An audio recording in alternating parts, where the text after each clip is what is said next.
ধরেন যে আপনি 50 বছর এই দুনিয়াতে বেঁচে থাকবেন, 1 সেকেন্ড চলে যাওয়া মানে ওই 50 বছর থেকে 1 সেকেন্ড মাইনাস হওয়া। আপনার পকেটে 500 টাকার নোট আছে, 400 টাকা খরচ করেছেন, আর মাত্র 100 টাকা। টাকা যেভাবে মাইনাস হয়ে যায়, কমে যায়, ঠিক তেমনইভাবে আপনার আমার জীবন থেকে যে দিনগুলো হারিয়ে যাচ্ছে সেগুলো কিন্তু মাইনাস হয়ে যাচ্ছে। এই যে দেখেন, আমি সেদিনেই সফর মাস শুরু করলাম, আর আজকেই কিন্তু সফর মাসের শেষ জুমা। সফর মাসটা বিদায় নিচ্ছে, এরপরে আসতেছে রবিউল আউয়াল মাস। রবিউল আউয়াল মাস আজকে সন্ধ্যা থেকেই শুরু হবে। আজকে মাগরিবের পর থেকেই রবিউল আউয়াল মাস শুরু হয়ে যাবে।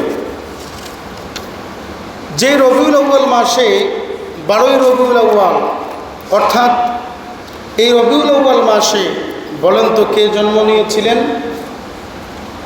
আপনার আমার নবী, দয়ার নবী, মায়ের নবী মুহাম্মদুর রাসূলুল্লাহ সাল্লাল্লাহু আলাইহি ওয়াসাল্লাম এই রবিউল আউয়াল মাসেই তিনি জন্ম নিয়েছেন, জন্মগ্রহণ করেছেন। আমরা এই সফর মাস আজকের শেষ জুমার পরেই সামনের জুমা থেকে আমরা 12ই রবিউল আউয়াল, এরপরে রবিউল আউয়াল মাস আমরা পেয়ে যাব। কিয়ামতের ময়দানে সন্তান মায়ের কাছে যাবে, মা পরিচয় দেবে না। বাবার কাছে যাবে, বাবা পরিচয় দেবে না। মুরিদেরা পীরের কাছে যাবে, পীর বলবে আমি চিনি না। এভাবেই কেউ কাউকে পরিচয় দেবে না। কিয়ামতের ময়দানে প্রত্যেকটা মানুষ উলঙ্গ থাকবে, কারো শরীরে পোশাক থাকবে না। কারো শরীরে পোশাক থাকবে না, ঠিক আছে, কিন্তু মানুষ কিয়ামতের ময়দানে এতটা ব্যস্ত থাকবে, কারো দিকে তাকানোর কারো সময় থাকবে না। মানুষ এতটা ব্যস্ত হবে, এতটা ব্যস্ত হয়ে পড়বে, তো কেউ কাউকে সুপারিশ করবে না, পরিচয় দেবে না। ঠিক তেমনিভাবে আদম নবীর কাছে যাওয়া হবে। হে আদম, আপনার তো সন্তানরা বিপদে পড়েছে, আপনার সন্তানদেরকে আপনি একটু হেফাজত করেন। এরপরে ইব্রাহিম আলাইহিস সালামের কাছে যাবেন।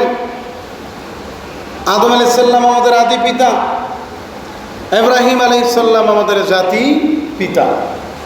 ইব্রাহিমের কাছে যাওয়া হবে। ইব্রাহিম নবী বলবেন আমি পারবো না সুপারিশ করতে। ঈসা নবীর কাছে যাওয়া হবে। ঈসা নবীও সুপারিশ করতে পারবেন না, অস্বীকার করবে। মূসা নবীর কাছে যাবে, মূসা নবীও সুপারিশ করতে রাজি হবে না। এভাবেই দাউদ আলাইহিস সালামের কাছে যাওয়া হবে, নূহ আলাইহিস সালামের কাছে যাওয়া হবে, আলী রাদিয়াল্লাহু তাআলা আনহুর কাছে যাওয়া হবে, ওসমান রাদিয়াল্লাহু তাআলা আনহুর কাছে যাওয়া হবে, আবু বকর রাদিয়াল্লাহু তাআলা আনহুর কাছে যাওয়া হবে। কেউ কাউকে সুপারিশ করতে রাজি হবে না। শুধুমাত্র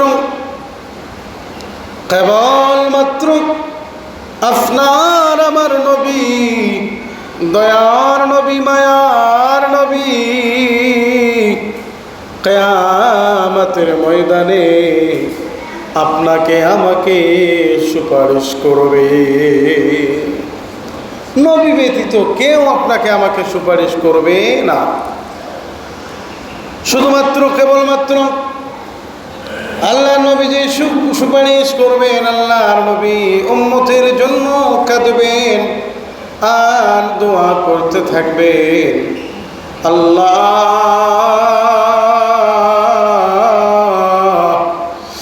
রব্বুল আলামিন আমার উম্মতদেরকে মাফ করে দেন। এভাবেই সেজদায় পড়ে কাঁদবেন আর আল্লাহর কাছে চাইবেন, মাথা এভাবে নোয়াই দিবেন। আল্লাহ তাআলা তখন বলবে, নবীজি আমার বন্ধু আপনি কেন এত বেশি কান্না করতেছেন? আল্লাহ নবী ডাক দিয়ে বলবেন, ও আমার বন্ধু পয়গম্বর, আমার উম্মতেরা বিপদে পড়েছে, আমার উম্মতদেরকে ছেড়ে আমি নবী কেমনে জান্নাতে যাই? শুধুমাত্র কেবলমাত্র আপনার আমার নবী কিন্তু আপনাকে আমাকে সুপারিশ করবে। সেই নবীর জন্মের মাস রবিউল আউয়াল মাস সামনের মাস থেকেই, আজকের মাগরিবের পর থেকেই কিন্তু শুরু হয়ে যাবে।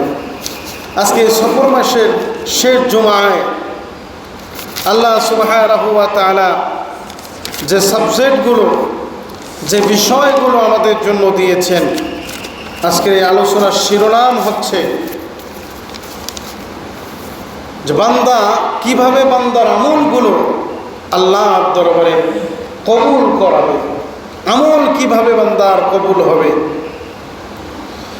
আল্লাহ রাব্বুল আলামিন